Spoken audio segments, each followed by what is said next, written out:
It's time for another edition of the Respec Ramblings podcast. I am in the eye of the storm. I'm in extremely bad weather on a 5G connection, and it isn't working tremendously well. So there's been a few aborted attempts here, but I'm joined by the very patient Dave Breens. How you doing, dude? I'm feeling good. I could never be better. Good. I'm enjoying the ambience, like the bit of purple, bit of red. Anytime I have something to say, I'll just go like this. You'll know. Well, you've actually got direct control over it. Yeah. Nice. They're pretty good, man. Pretty good. Nice. Also joined, represented this time by a familiar face, Mikhail Madnani. How are you doing, and what are you this week? I'm doing good. The weather's a bit shit over here, and I have this. I'm not using the AC right now because it makes me feel sleepy, and I have a deadline in 2 hours. So I'm kind of like sweating it out in the pod. And who am I represented by? This is a Yamato figure from One Piece because Breens is on the podcast. This is the only One Piece merch I own. Why do you own the One Piece merch? So I think it was it Pirate Warriors 3 or something? That was like I played that without having watched or read anything because I like Warriors games. Mm-hmm. And then after that, a lot of my friends watched this a shitload. Like they keep posting about it. And there was apparently some drama around Yamato a few years ago or something. And they added Yamato to Pirate Warriors 4. And when I was on holiday in Singapore, I saw the figure and I was like, yep, time to pick it up cheap. So yeah, that's why I have, this is the only figure. And when I bought it, I said I have to write about a One Piece game. So I ended up reviewing Pirate Warriors for like Nintendo Insider, the Switch 2 thing. And I did use the figure in the photo. So yeah, that's why I have this figure. It was in storage, but I was like, we're doing the pod. Breens is going to be here. Got to rep One Piece. Yamato is a fan favorite, despite everything. Yeah. Is there a good You'll have One to get Piece me game? to watch that eventually. The Pirate, like as Mikhail says, the Pirate Warriors games are definitely up there. Like I feel like Pirate Warriors 3 is like the best traditional Warriors game, if you know what I mean. Just like because a lot of the licensed games, they like to add their own spin on it, like Dragon Quest Heroes or Persona 5 Scramp. They like to add their own little thing. Pirate Warriors 3 is just a Warriors game, just loads of content, loads of characters, you know? The shit is really, dirt really cheap on good. Switch also, like, and it has everything, like all the DLC. I think you can get it for like £5 or something, and it literally like 200 hours of shit to do. Yeah. So, but weirdly enough, like if you are a Japanese nerd like many of us are, there was like, I want to say nearly a dozen Wonder Swan games for One Piece, like just absurd. I don't know why, just an absurd number. And there was also a Game Boy game. There's a Game Boy game that was exclusive to Japan that is literally like strategy RPG, turn-based, grid-based strategy. And it's surprisingly competent. Game Boy era strategy RPG sounds interesting to me. I've got a soft spot for the Wonder Swan. They had really good versions of the old Final Fantasy games back in the days when there weren't any other versions. There was a long time where they were the most modern versions of those games available, and so I've got a bit of a soft spot. I don't know where mine is. Probably in the same box as my N-Gage. my dead platform, my dead handheld platform box. But yeah, maybe I should. I feel like I haven't given a Warriors game a good shake probably since the first Hyrule Warriors. I did play the other ones, but that first one was the first time that I was like, oh, I'm going to play loads of this, and it had that map. And I went, and there was a period of my life where I was really into the Empires games of the main thread, where it's, part strategy game. But maybe I should give some a go, and maybe as part of that, it should be some One Piece bullshit. The One Piece Lego's nice. No, you should play Dynasty Warriors Origins. That shit is fantastic. Yeah, I did play the first few missions of that. Games. Yeah. I feel like the Warriors games are perfect to like play 1 hour every couple of days, and you can do that for like a year, 2 years. You know, I was at a very out game. I was at a very certain stage of my life where I would 1000 achievement pretty much every Warriors game that came out, and I think it required you to be at a very specific stage in your life where certainly you had a lot less going on. And you were just sort of dossing and trying anything to not have to do university work. And that was I missed my... the Wii U era. It's earlier than that for me, I'm afraid. This was all 360 nonsense. But yeah. I should give those another shake. Anyway, let's get on to our main topic so we don't waste too much time here, because we're all very busy with prep for what is going to be, I think, a busy couple of weeks. So first thing this week to talk about, there's a hell of a lot of Grand Theft Auto 6 gameplay leaking. It appears to be a mix of older footage, but perhaps some of it is more contemporary. It's quite difficult to tell. Someone connected to the game at one point told me that some of the footage was maybe a year or so old, maybe a bit more. But nevertheless, it looks really rad. Have you guys looked at any of the leaks, or are you staying away? I've had a quick couple of peeks, a little peek through the barrel. I will say one piece of gameplay just sort of like got shoved into my feed, and I looked at it, and for a good 5-6 seconds, I just thought it was Cyberpunk. I think that's because of the lighting kind of looks very cyberpunk in a way. So I thought that as well. Neon. But I was kind of skimming through it because I was like, show me the radio stations. I don't want to see this shit. Like, I want to know what music is going to be in the game. Yeah. I think it was the lighting, it was the nighttime environments. Yeah, I mean, it's I guess it's weird actually, because everyone associates Vice City with that neon aesthetic, but that's a 1980s aesthetic. And aside from the nightclubs and stuff, I don't feel like that's necessarily modern Florida. The way I think of modern Florida, and I think of Ron DeSantis and crocodiles and hurricanes. I'm not thinking of neon. But in all the marketing and stuff for this, even in the logo, right, it's all that pinky purpley popping. So it'd be interesting to see how much of the game is stylized. I actually went back to GTA 5 and San Andreas quite recently, and what's really fascinating about those games is that I never realized until now is that San Andreas is so much more stylized. San Andreas, when you're in Los Santos, it's very orange, and then when you go up to San Fierro, is that right? The color palette changes. The color palette's different in the mountains. Then of course it's darker and more weighted towards the nighttime when you hit Las Venturas, Vegas. And then, but just comparing Los Santos, you go from the San Andreas version to the GTA 5 version, sorry. And you sort of, the GTA 5 version is much more real feeling, much more grounded, I guess. And I wonder if they're going to not do that this time and go for something that is a bit more visually poppy. And the fact that you say you saw it and thought Cyberpunk is suggestive that maybe that's the case. Yeah. However, having said that, the daytime, I think maybe it could just be the lighting. Maybe daylit environments look a bit more realistic, but there is from what we've seen of it, which is very, very little, it's the character animations that I'm really, really impressed by. Like, even as can't remember the main guy's name, as he just walks through the house and climbs down the ladder. Jason and Alicia, right? Yeah, right. Yeah, as you see him like climb down a ladder or walk through the house, or just the way the clothes like move on his body as he moves, there is a real quality to it, which is really, really unique, I feel. It's almost the sort of like scope and scale of stuff that you saw in like The Last of Us Part 2, but in a much bigger game, you know?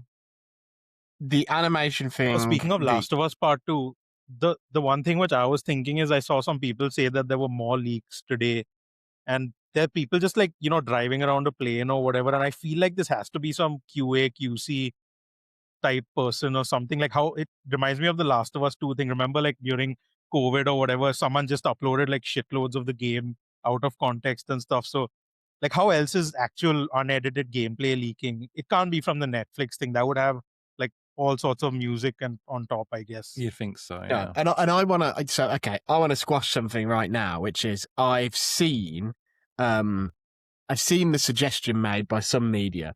I saw that classic conspiracy bullshit where someone was like, you might notice that some big outlets aren't reporting on the leaks. That's because they've been given access by Rockstar and they don't want to lose it. But we aren't under them. We, are free from that, and therefore we can report on the leaks in full. Right. That just ridiculous bollocks in itself. Two, anyone who thinks this is coming from media is mental, because the paperwork you will have had to have signed to have got access is astronomical by comparison. But also the key supplementary point to that is, my understanding is that though some media outlets have seen some of the game, they've seen perhaps some of the content that's going to be shown on Netflix, no one's playing that game yet. Which means, yeah, as Mikhail said, it does feel like it's probably come from the QA side. And when I've had messages from people who are perhaps a little bit connected, suggesting to me that, like, oh yeah, this stuff is a little bit older, perhaps it's someone who's recorded this and sat on it for ages and then has gone, right, getting close to launch now. It's now or never. I do think it's a shitty thing to do, obviously, but for us, it's interesting. Like you said, the animation stuff. I saw an animation where Jason stabs someone and like their reaction is clearly physics-driven reaction, not a canned animation. Looked amazing. Looked as good as a canned animation. So also saw some really good physics on car crashes. Yeah, I mean, I started to disengage a bit, and you are safe listening to this podcast. There are no story spoilers here. But I started to disengage a bit because some people were saying the leaker was beginning to spoil story content and had the ending or endings of the game and all sorts such. And I was like, whoa. But watching it, what I did see is I was like, oh, I saw a shot of Jason shooting a basketball hoop. And when he shot the hoop correctly, like shot a 3-pointer, it was like, I think it said focus up. So I was like, okay, so we've got skills. But as I recall, in 5, the skills were more just like driving, shooting, stamina. Was there anything else? Driving, shooting, stamina. Man, I got so anxious when he was doing the basketball stuff, because I literally just watched Uncut Gems a few days ago, and that like last third of that movie, just insane stuff. So when they was over here, I was like, no, I don't want to look at basketball for a while. Uncut Gems is one of those movies. It's one of those movies where I would be astonished if that movie didn't have a material effect on whoever was writing this game. Every GTA, there's some movies that you can point to, and I feel like this could end up being the Uncut Gems game. Although when you talk about diamonds in GTA, my like favorite detail in GTA 4 is like, a lot of people don't realize this.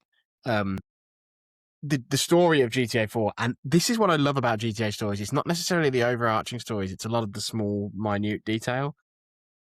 And the story about the story of GTA 4 is all tied together, whether that's Nico's story or the Lost and Damned story or the Battle of the Gay Tony story. They overlap, but they don't overlap completely. So it's like Lost and Damned starts a little bit after Nico's story starts. Gay Tony starts, Gay Tony finishes long after Nico's story is finished.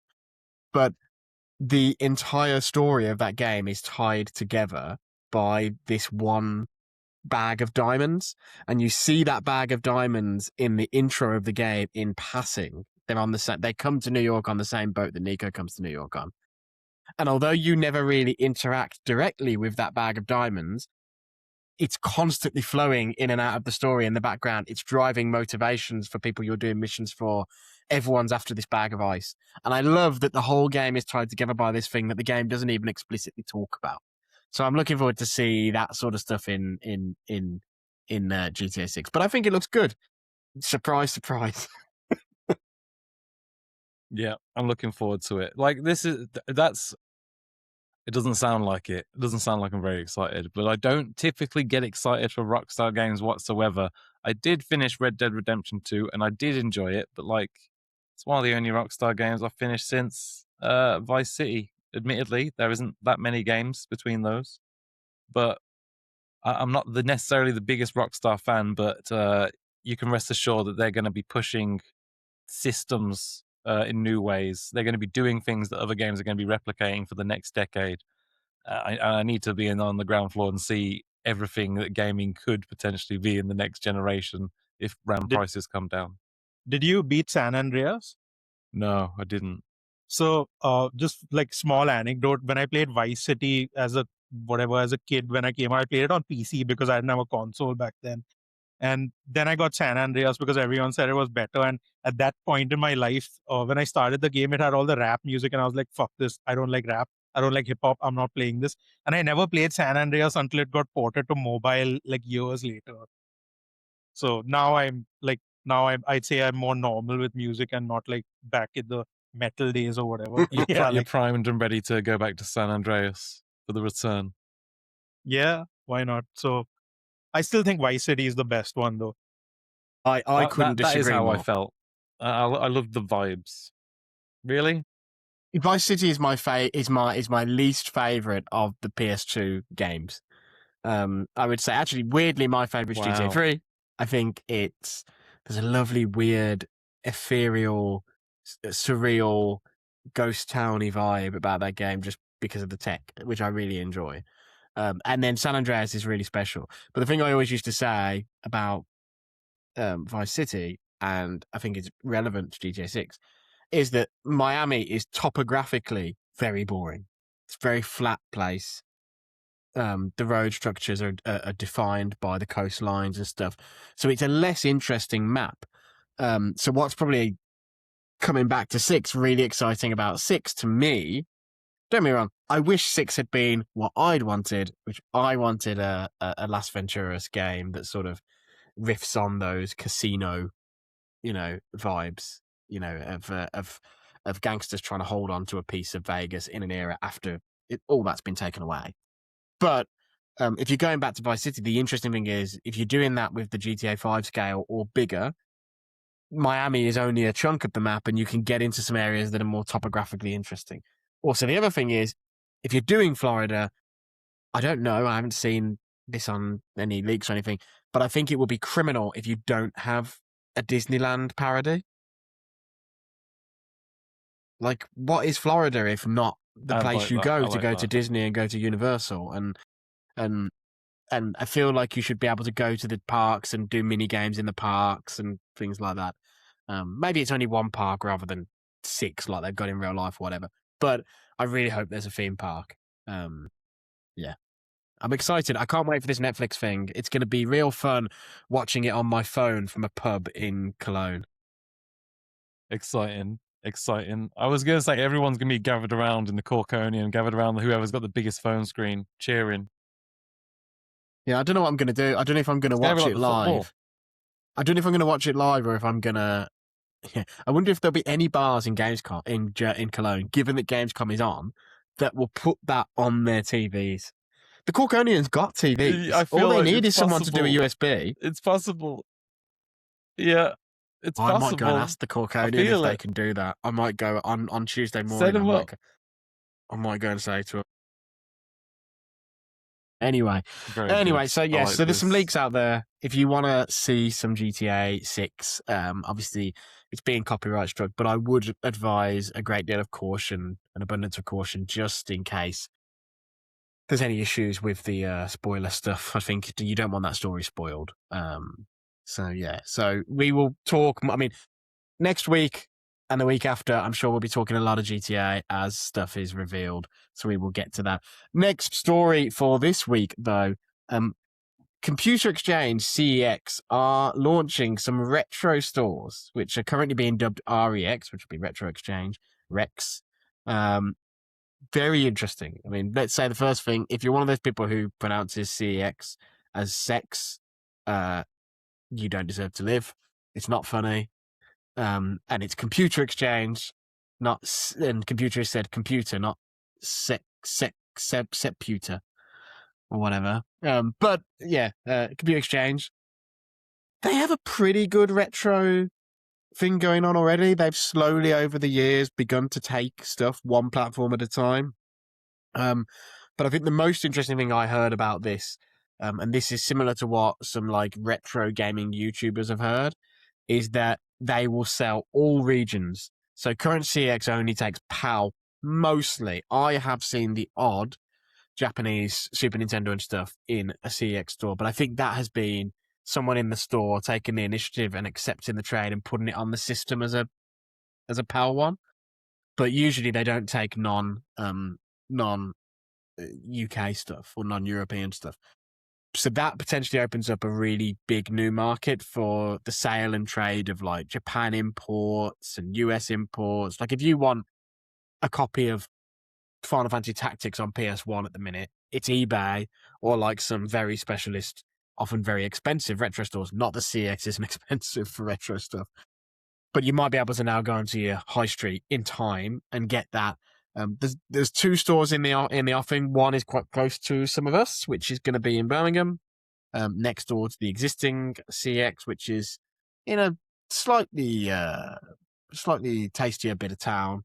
The further you get away from the pool ring, but it's safe enough, and we will check it out. But I think it's pretty cool. Do you guys buy retro from shops, or do you just try and do the eBay thrifting thing? If it's going to be a retro, I'd like to get an eBay cheap deal if possible. There's so many retro games I love, but it just, as time has gone on, it feels so much more difficult to find these games what I feel like is an acceptable price. I mean, if I'm going to be paying what I would have paid back in the day for a brand new copy, I'd really like it to be up to the quality of that brand new copy. And CEX, I think it was BitSocket that started it initially. CEX did BitSocket did the CEX Watch hashtag, where they would just post whatever the most expensive games were at the time. And that hashtag, I think you can still look it up on even Blue Sky, and it has like copies of like Grandia or like Suikoden or whatever, just hundreds of pounds. But on the other hand, you get all of CEX's retro stuff that they've got across their variety of stores, put it in one place. I think that's a much more interesting proposition. You could actually, instead of looking at like, oh great, this CEX has one Japanese NES game, which is rare. Instead of that, you can just go into one place and maybe pick up a system and a game and etc. etc. That's much more appealing, in my opinion.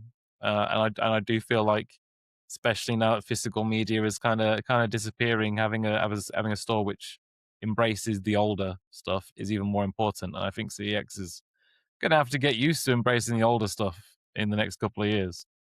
Well, I think it actually comes back to eBay's. Come on. I haven't used eBay in a while, but I have like been asking friends in Japan to get me like specific games which I want over there, because you can buy a lot of games quite cheap over there.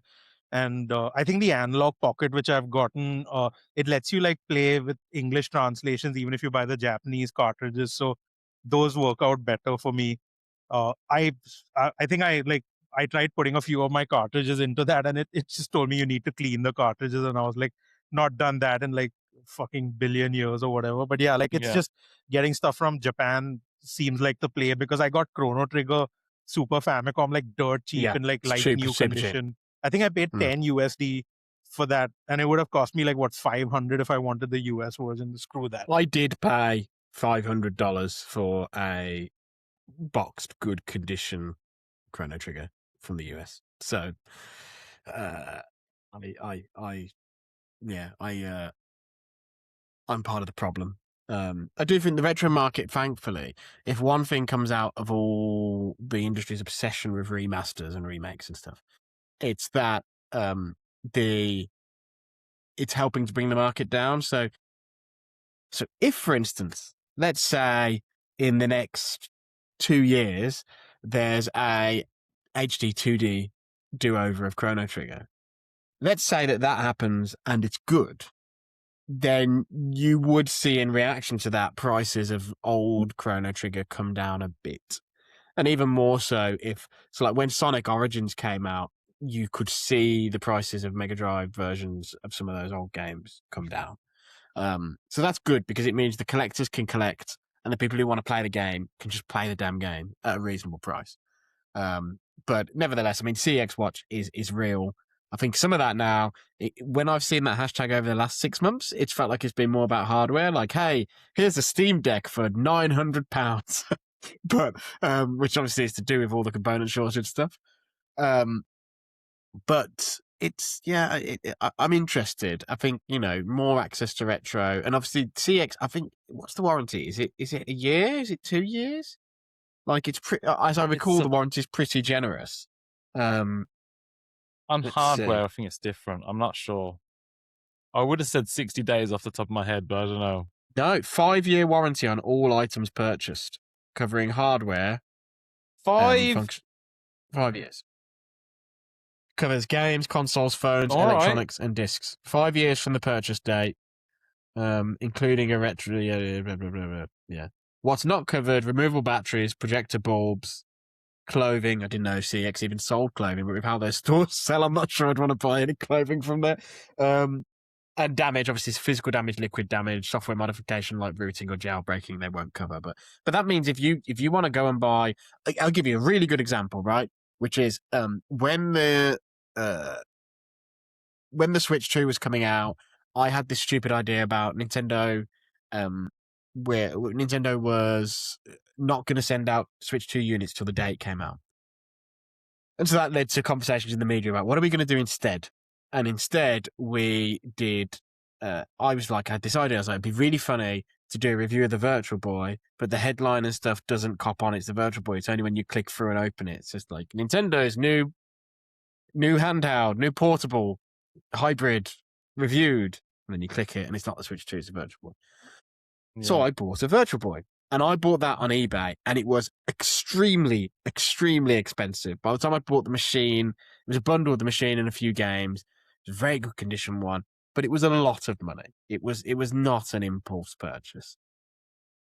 And I had no warranty. I had no recourse. If that had arrived and it had been fucked, I just would have been in the mines with eBay Resolution Center. Whereas if that was CX, REX, whatever, you would have 5-year cover. So that, I've got to be honest though, with the age of these things, if I was them, if I'm selling a Game Boy, I don't really want to give a 5-year warranty on that. Like, so maybe they will change that as they do more retro business. Yeah, I'd like to. Some of the other thing I heard, like I say, is I heard scuttlebutt in the arcade nerd community, of which I am part, that they might even look into selling arcade machines, which would be really interesting because that's a funny old market. And if it keeps a few machines safe from being binned, that's good. And for me, I would be really interested if they sold CRT TVs and stuff. Good TVs for old gaming, because that sort of thing is hard to come by. So if you can do that, but I'm intrigued by it, and I will definitely check the store out. And I think when that opens, I think that's natural Respec video blog material, so I have to get my ass up there and try not to get dragged into the Lego store. But yeah, I it's good for the market. I wonder how big that can be, because CX everywhere, right? They've even got, it's that most surreal thing as a Brit is being in New York and seeing a CX. Like, it feels it's all possible. But it could, and of course, founded by ex-games journalists, including one Charlie Brooker, I believe. I believe that was one of Charlie Brooker's first post-video games journalism exploits, was helping to set up CX. Anyway, so there's that, and then I've left us a little bit of blank space without a specific news topic just to discuss. So we're obviously recording this at the end of this week. Next week is Gamescom. So by the time this time next week, opening night live will have happened. People will be at the show, seeing stuff. Obviously, I know you guys aren't going this year, but I'm just wondering, what are you expecting to see? What are you hoping to see? You know, what are the dreams? What are the things that you think are definitely happening? Go.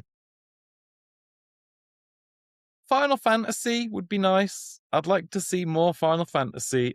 Honestly, I'm at this point where I'm I'm overcome with fear about the future of the video game industry. So as a result, I'm only looking forward to the things that I actually know are going to come out. Hey, that Final Fantasy looks good. That's going to come out. So that's good. Anything else? Whatever. I'm gonna have the most boring answer to this. I want the PS5 port of Forza Horizon 6 so I can just continue playing that on another system, because I literally have that installed on whatever it's on right now. I even use the cloud gaming to play it on the Android handheld, which I have now. I just like mucking around in the world. So give it to me on I would. another device. And I don't know, like Gamescom seems like a good place to have Age of Empires 2 for It Switch is 2, like, those kinds of things. That's probably, I don't know traditionally. what else would probably happen. Traditionally, Germany is where you, back in the day when they made it, Gamescom was where you announced Command and Conquer stuff. It's a very traditional place to do RTS. I'm pretty sure Microsoft did their big splashes for Halo Wars at Gamescom. I'm curious about Forza Horizon 6 on PlayStation, because it's like, with this weird thing of where Xbox is optically, do they want to make a big deal, or do they just want to push that out quite quietly, almost shadow drop it? This version of Xbox, the Asher Sharma era of Xbox, seems so obsessed with optics.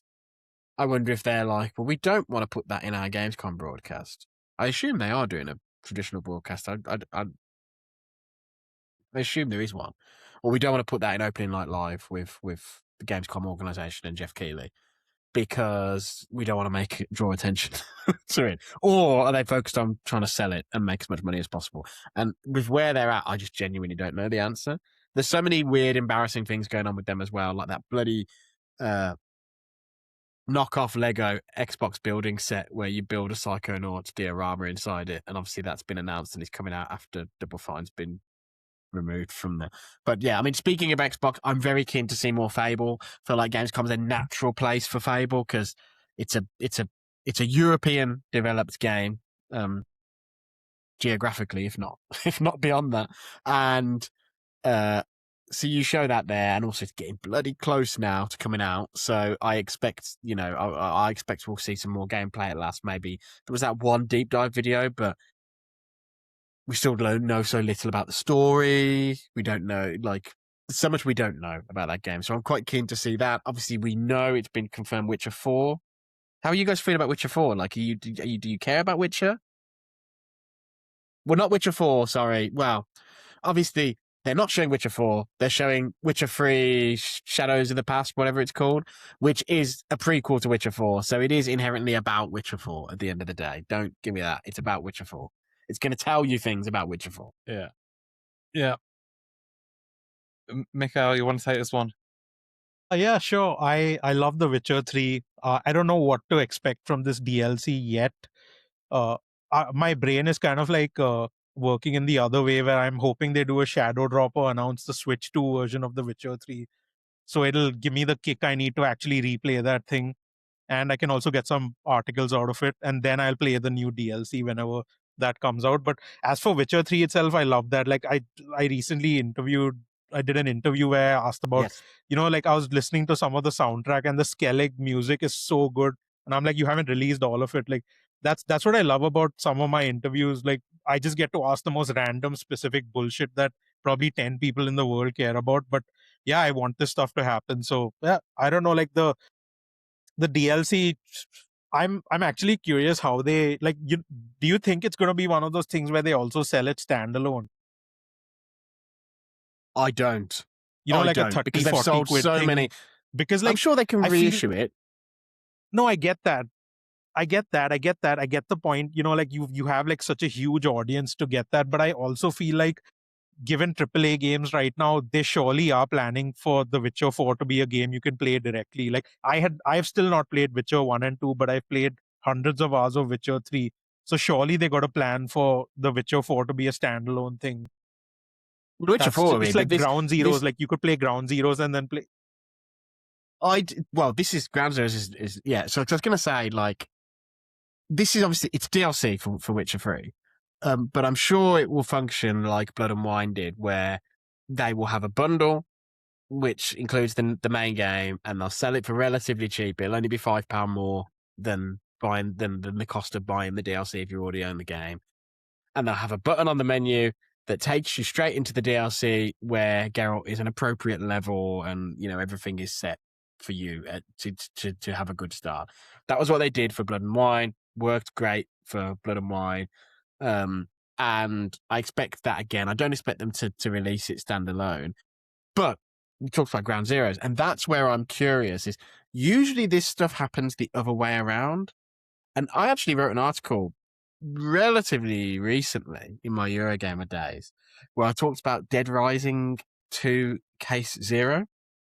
And I made the case for really good prologues. Like Case Zero was like $5, I think, $5-6, and you could totally get like 6-7 hours of fun out of it. And it was rad, and it actually helped to sell Dead Rising 2 a great deal. And the funny thing is that came from Capcom being aware. They saw the metrics for how well the Dead Rising 1 demo did and went, we could probably charge for something like this. But they built a really cool prologue. And Ground Zeroes is the other example of that, except they charged even more. What was that, 20-30 quid? And, effortlessly replayable. It was 40 US. That was like insane. 30. Yeah. Yeah, I mean, but it was effortless. It was incredibly replayable, and yet it was just a glorified demo, really. But this can't be that, because The Witcher 4 is a different game and a different engine, different everything. So that begs the question, what this is going to be like, because I don't think this is just going to feel like DLC for The Witcher 3. Like, I know things about The Witcher 4 where I'm like, well, maybe they could bring those sort of systems into The Witcher 3 to sort of trial how they're going to work.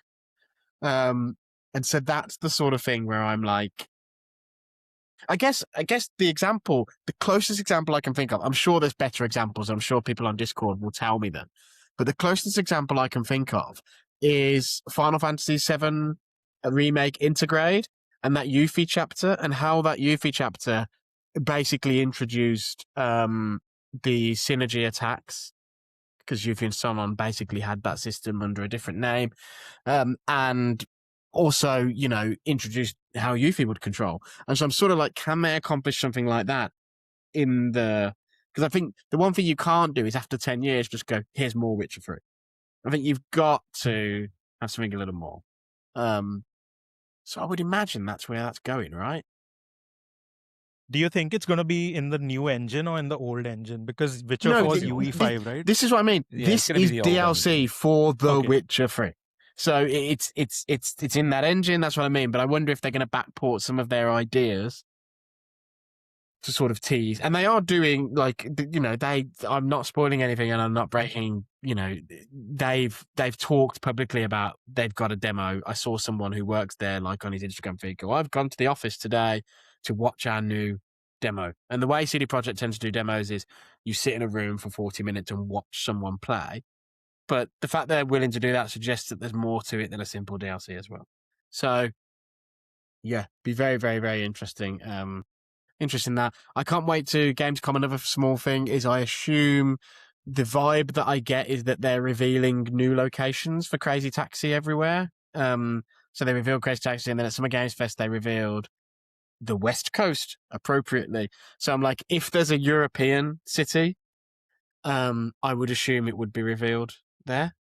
I can't remember, because what were the levels in Crazy Taxi 3? Because it seems like they are was it 3 or was it 4? Can't remember. My experience with 3 and 4 is minimal. There was one where you literally I've not played a single game. You've not played? Oh my god, great game. One of them was the Xbox one. Not even Simpsons Road Rage? Nope. No, I haven't. Are any of them playable like on back compat or like PC, or do I have to like? Yeah. There's XBLA games that you can play on Series X. Okay, I'll probably get one of those then. So actually, all the levels in. So this is actually an interesting thing. I think they're on Steam as well, actually. Yeah. Crazy Taxi 3 had 3 levels, but they were all US, West Coast, Small Apple, Glitter Oasis, San Francisco, New York, Vegas. So I wonder if this is called World Tour, so maybe that's a chance for them to do something completely new. they gotta go Paris, right? It's just everyone does it, but they gotta. Parisian just taxi a given, drivers is right? the original Crazy Taxi. There you go. If you've ever travelled from Charles de Gaulle London, into Tokyo, the hits. Well, that's what I mean. It's like I wouldn't be surprised to see a Tokyo level at TGS, and so I'm hoping we see a little bit more of that here. What else? I feel like that's a really boring selection of things. What could I? Yeah. Rome, Sydney. Yeah, I'd want to see some more Alien. Want to see some more Alien. It's funny. I feel a little bit. Yes. Well, there's. So actually, let's address this. There's a rumor that's been going around where I think it was Nate the Hate who said, "Oh, there's a Xbox game that's a sequel, unexpected sequel, and a sequel to a relatively recent game." I don't know what that could be, but my gut would say Ori, like sequel to a recent Xbox game that actually deserves a sequel that would be relatively surprising, that could have been developed in relatively short order. That feels like that's the right IP for that. I don't know. Is there anything else on Xbox that fits that description? What the hell is going on with Killer Instinct? Yeah, that's sad. That makes me sad. I would love to have a no Killer Instinct. I would. Like, why haven't they love to have a no ported Killer that thing over? Like, just port that stuff. It's a sad, sorry state of affairs. And then again, I don't think platform holders really want to do fighting games. You look at Tokon, which doesn't appear Tokon doesn't appear to be doing the business for Sony, and that's got the Marvel. Well, that's what I was thinking. That's got the Marvel IP, right? Mm-hmm. Like there's a review of that on the site as well. Yeah, there is an argument for let other people make fighting games. And you look at Capcom and Street Fighter. Street Fighter is successful, but it's not that successful, and Capcom are grinding it out. And I had a really interesting interview with those guys at Summer Games Fest, the Street Fighter guys, because it's like a funny year for them where they stopped doing World Tour content, but they're still charging the same amount of money for the new characters as they would when those characters also included, a couple of hours of new single player content for World Tour. It wasn't the best single player content, but nevertheless, someone had to build it. Someone had to be paid to build it. They're now charging the same amount. And I was like, so how are you giving that value back to players? And they were like, well, we added really answer that. That's all. Yeah, well, they couldn't really answer that question in an adequate way. But I guess the reading between the lines you do there is this game is doing well, but it's perhaps not doing it well enough to continue with that. We need to find a little bit more profit margin, and not many people. What you brought up makes sense, because I think whenever Capcom releases their financials and like people like look at the numbers without any context and say, oh, look, like this game is doing well, like DMC sold 10 million when it's all like $2 bundles. I think what people have been missing is, besides Monster Hunter Wilds not selling at whatever price, Street Fighter's kind of cratered legs wise. It's not where it was before. And they do quite a lot of discounts, and it's like they had a Switch 2 version. Switch 2 is a new platform, and I feel like you said, right, Street Fighter's not doing as much as like everyone would want from it. Don't get me wrong, I know for a fact it's like, in terms of legs, it's the best performing Street Fighter they've ever had. In terms of its legs are better than 4 and better than 5. But I think you're in a world also where people are, for service games, they're looking at Fortnite and stuff and going like, how can we be that? And I'm not saying you're going to get Fortnite numbers for a Street Fighter game, but it's probably a little bit. I do think the Switch 2 uplift for Street Fighter was probably smaller than they had hoped. But the flip side is, every recent new character release, they've broken concurrent records, not just for themselves, but for fighting games, period, on Steam, which speaks to I guess there is an argument that perhaps the newcomers coming in is going off, but the people who are playing are sticking the hell around now. And that's why I think part of what always going on with that game is, I think we're probably going to get a super next year, is my guess. maybe even the end of this year, a Super Street Fighter 6 bundle with a big update and all that sort of stuff, because that's how you get new people back in through the doors again. But nevertheless, to come back round to Killer Instinct, I just think it's not a very attractive genre for first parties, especially for Microsoft, who, the whole stated mission of the new regime is we're going to make less games but put loads of resources into our big shit. And Killer Instinct is not that. So Killer Instinct goes the same way as, I don't know, anything they've cut, really. It goes the same way as The Outer Worlds. And you make Fallout instead. Yeah. You take all that Killer Instinct multiplayer expertise got bad and you put them on news. Halo. What? What's happened? Nintendo Switch 2 price increase in the UK confirmed. Breaking news. This is a break-in podcast news. How much increased is it going to? by £24 in the UK. It's going up to $4.19. What a weird number. Like, just do $4.50 or something. Like, what do you... No, don't tell them that. Shut up. Don't let them have the extra pound, for God's sake. Jesus. Wait, no, $4.19. I was like, why not $4.25 or something? Like, what is $4.19? Is it like $4.19.99 or just $4.19? Okay. Yeah, 99. Yeah. Okay. Okay. Did they raise the controllers and stuff, or just the console? It's just the console from what I've seen. I'm not sure. I'm not too sure, but yeah, it had to happen. It had to happen. Credit to Nintendo. They have held out as long as they could, in the sense that they raised the price. Every other console supplier did it, and they raised the price in a back channel way by taking Mario Kart away, really early on. They've held out as long. So Sony. I think the question mark now is, and I'm deeply curious about this, can Sony get to Grand Theft Auto 6 launch without doing another hike?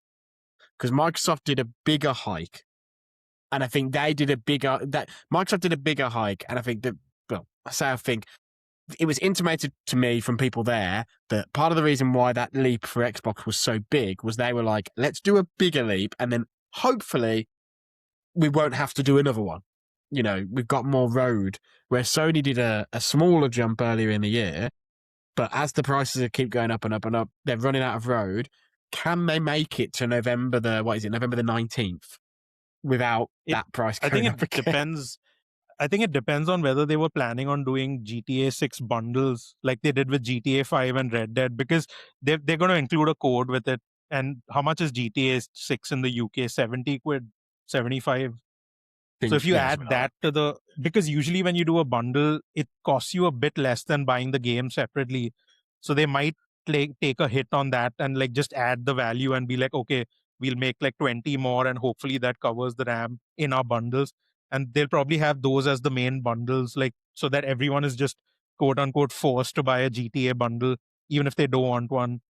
They probably have to do stuff like that. And I don't know what they'll do with the the Wolverine thing they did, like the console bundles, they went up like yesterday or something. That shit sold out in like 2 minutes. I couldn't even get those yellow plates, and I'm desperate for just some plates so I can stop showing the stupid white PS5 on the camera here. They're hideous, the PS5 Pro, those Wolverine plates. I don't know what. They're awful. I just want some other color. Like I'm sick of this. I've got the black ones on my Pro.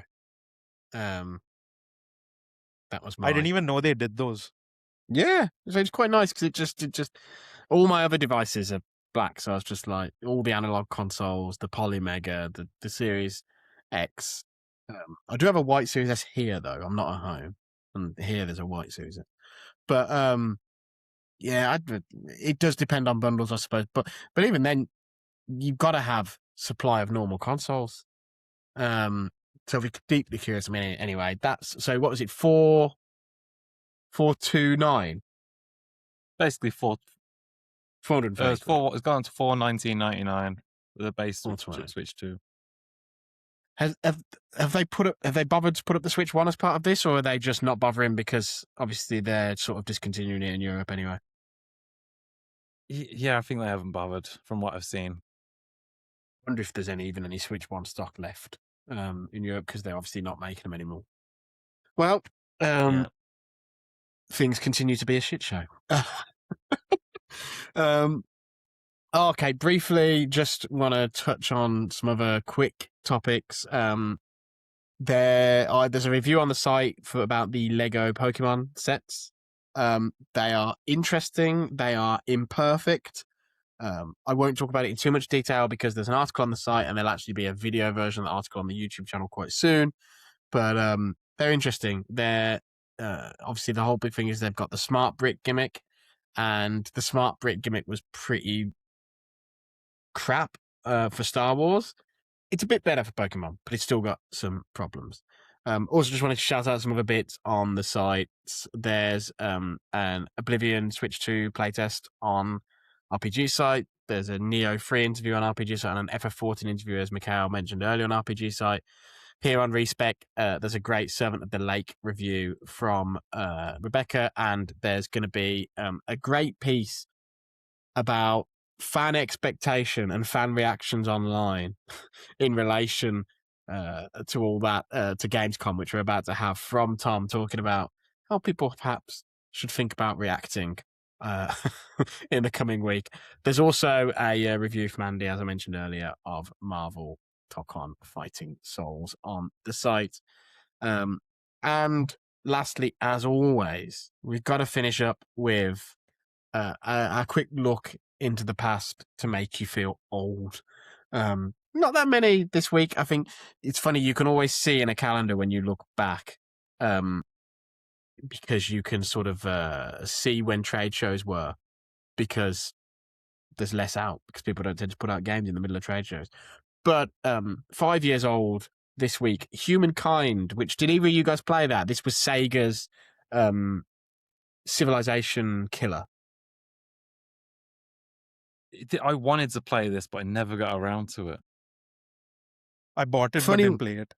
It's a funny one, this game, because they talk the talk big time. I had some great interviews and stuff with those guys in the run-up to launch, but the final thing was just a bit ropey. But then there's a fascinating, like, thing that's happened in connection to all that, which is basically that I think Firaxis panicked about the pre-release buzz around that game, and also games like Old World and stuff. And so they did a really dramatically different design of Civ 7 almost in response. And then by the time you get to Civ 7's release, you realise they didn't need to do that. People would have been happier with just another Civ, because actually all these ideas didn't quite come off. So like Humankind in particular was the one with you don't have one Civ, you pick as you wind through. And the idea is, I sit here as a British person, and a mixed race British version, and my mix is, forget the black side, just the British side is a jumble of Roman and Viking and Celtic and all the rest. And the idea, they would try and make that happen in the way you snake through progression of a Civ game. And Firaxis ran to copy that, and they didn't really need to. But it's decent, and it's worth a look if you see it on the sale. Metroid Prime Federation Force. I can't believe this was 10 years ago. It feels like it was about 3 or 4 years ago. But was that an E3 or was that Summer Games Fest? It would have been E3, I guess, right? One of the last E3s where that was revealed. Was that an E3 one? It might have been, but it wasn't. Was it? No, sorry. I was thinking about Blast Ball. I was thinking about Blast Ball that was announced at the same time. Actually, was Federation Force shortly after that? I actually can't remember. Don't know. I just remember it was it must have been a direct era. I just remember it must have been E3, because I remember playing it, and the place in which I remember playing it feels very E3 to me. And also, Nintendo doesn't typically do Summer Games Fest, but I remember just sitting on a sofa and playing like 2 rounds of it and thinking, this is fucking miserable. Like, I remember looking across the table, I think, to Alex Seedhouse, who runs Nintendo Insider, and just being like, this is dogs. It did have a tease for Metroid Prime 4 in it, which obviously we finally got fulfilled last year. Was it this year? Last year? This year? I don't remember. End of last year. Yeah. December.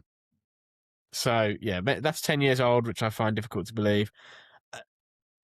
25 years old. This probably doesn't really register with a lot of people, but it might do, because it did with me. Extreme G 3, the third one.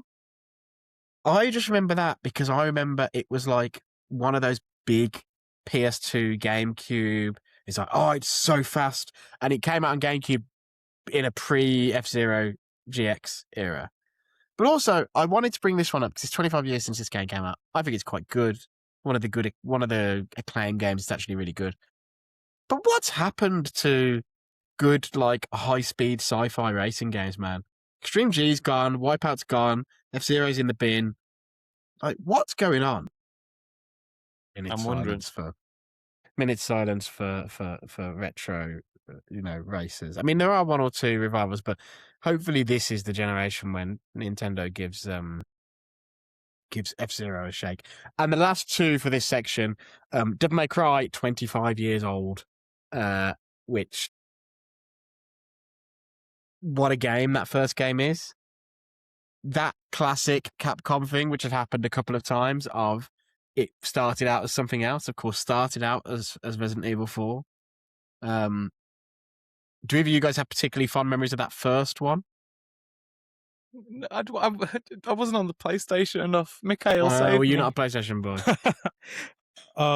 So to be even funnier is, it was on PS2, right? I never owned a PS2, never owned a PS3. So I borrowed a PS3 to play GTA 5 because that was the game I wanted it for. That's what made me buy a PS4 as well. And to be honest, if I didn't need a PS5 for work, I would have waited for. I waited for FF7 for that one. But yeah, like Devil May Cry, I only played it when they did that remaster collection, and I played it on Switch 1. And then it just reminded me how much I hate fixed camera angles in action games.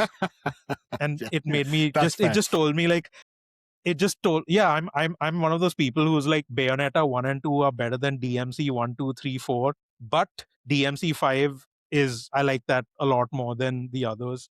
And it also reminded me, like, when I replayed them again recently, that I think Bayonetta 2 was kind of shit. Like Bayonetta 1, and I even like 3 more than I didn't 2. like Bayonetta. I don't know what happened with 2. I just don't enjoy. I don't enjoy replaying it. I think it was good for the time. I just don't enjoy it anymore. Is that like the Wii U curse? was that the Wii U one? I feel Yeah, it was. I've actually thought about this in depth. Actually, I feel like if you just want character action combat done well, Bayonetta 1 is the game. Bayonetta 2, however, it is like it's a set piece roller coaster, and the combat gets dumbed down. In exchange, you get more ridiculous set pieces. What do you think of 3 though? I like 3 a lot, even though it's kind of like all over the place. I like 3 more than 2 still. I don't know. I kind of struggled through 3, but I think it could also possibly potentially been like the performance putting me off, you know? I mean, you can play it on Switch 2 now. You can play it on Switch 2 I finished it on Switch 2, but it was such a big gap from when I started that I couldn't remember most of what I did. But I liked it, but it was the story was weird. Yeah. 1 is still my favorite one. There's a magic in that. There's a magic in that team. It's in that. There's a magic in that period, right? There's that, and there's Vanquish, and there was some fucking fairy dust there for a little while. Speaking of fairy dust, my last game, actually, it's a pair of games, 2 games, same series, came out on the same day in different years. They picked a day and they stuck to it. Deus Ex Human Revolution, 15 years old, and Mankind Divided, 10 years old. Really bums me out to think about these games, because I think they're absolutely great. I think they're absolutely brilliant. Now, Mankind Divided is only half a game, but that's another problem. But not half's a bit unkind. It's probably 2/3. But I really, really, really love those games, and I just don't understand how we're not in a world where they're still making them. I don't understand anything that happened with Square Enix's Western divisions. They made quite good games consistently, and then got thrown to the shitter for like 320 million. Just don't understand any of what happened there. And I assume, I genuinely don't know, because I don't keep up with the Canadian dev community very much, but I assume there's nothing going on with this now. I assume the that what is left of Eidos Montreal is just grinding out on the Tomb Raider games that are coming out. And obviously they're Eidos Montreal. They're doing most of the legwork on Grounded as well, Grounded 2 with Obsidian. But it's just a bummer. And I look at Mankind Divided, and I'm like, that's got to be one of the bigger bag fumbles, because they built such a good base with Human Revolution, and that felt like the sort of base that you could have a really big second game off. But then the second game, they had devs building like shitty. I don't say shitty. It's quality. It's fine, but it's irrelevant. Like, no one talks about the roguelike mode they did for that game, right? Where I don't remember fully what it was, but there was a mode that was completely outside the story mode, where you would basically do tiny bite-sized missions. And I feel like they even had... The idea was, as I recall it, that it was going to be game service-ish stuff. Of like, oh, this is something we can update, we can keep releasing levels for it. And I just look at, between that and executive producer level people from Square Enix meddling at Eidos, which I know happened from people who I know who worked on the game. You know, one thing that the most memorable part of Mankind Divided is that was the game where they did that augment your pre-order, where you can pay more to get it early, and everyone tore them a new one, but now every single game just has that by default. Like, no one bats an eye. It's horse armor. Just paying like 20. That was another like, horse armor. Sony's thing is the worst. Yeah, it was. But I feel like it's awful with like sports games now, which are like a week early. Forza does this as well. I guess this is Microsoft's way of monetizing the Game Pass user base, because people aren't paying for games, so you got to make them pay for something, and no one goes back to play those Horizon expansions. Like, but everyone just pays to play early. Like, they did it for Halo Campaign Evolved as well. So that's just funny. That is the thing about, it's like there was a lot of that around, because with Human Revolution they had a really solid base from which they could grow, and it felt like that was exactly the sort of game where you could have a really explosive sequel. But to put it another way, Human Revolution felt like it could have been a Witcher 2, and if you let a studio cook after a game like that, you can get a Witcher 3. But instead of letting the studio cook, they meddled, they crowbarred in loads of really shitty anti-consumer pre-order stuff, modes that weren't needed. And if they just let that team make a really good immersive sim and actually finish the game, because Mankind Divided has a really weird thing going on where the example I'd use is, if I'm trying to think of an appropriate example, say Ocarina of Time, right? You go around, you do all the dungeons, and then you go back to the Temple of Time, and then Zelda kidnaps Ganon kidnaps Zelda, and then that kicks you into the end game. And so you could almost view Act 1 of Ocarina of Time is the kid stuff, Act 2 is the adult Link doing the dungeons, and then Act 3 is the end, where you do the final dungeon and all the final stuff, mop up, etc. Mankind Divided is like a game that ends after the second act. Or it's like if in Mass Effect 2 you recruited everyone, and then when you're ready to, and then you have one last boss before you go through the Omega 4 relay, and then the game ends and you don't actually go through the Omega 4 relay, and it's like, see you next time.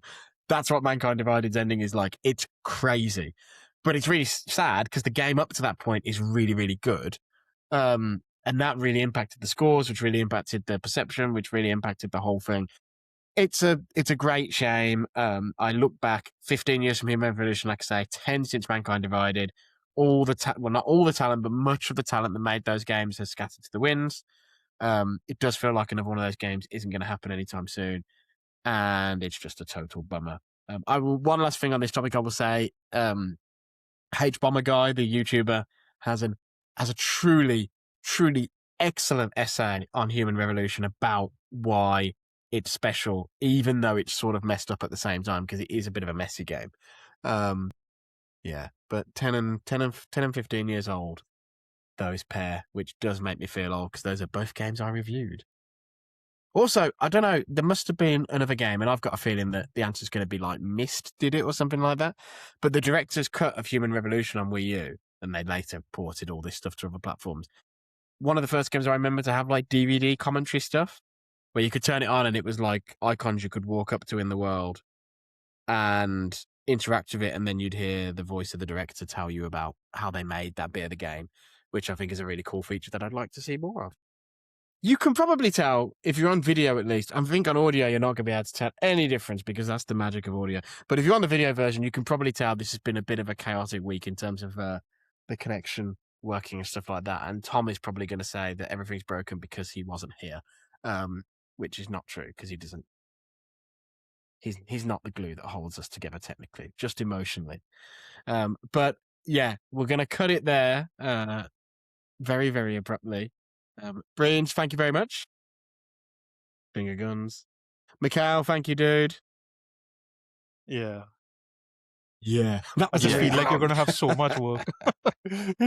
I am. Well, it's it'll be fine. But yeah, we will be back next week I will be at home, not with this terrible connection, so we will have a more traditional episode. Until next time, everyone.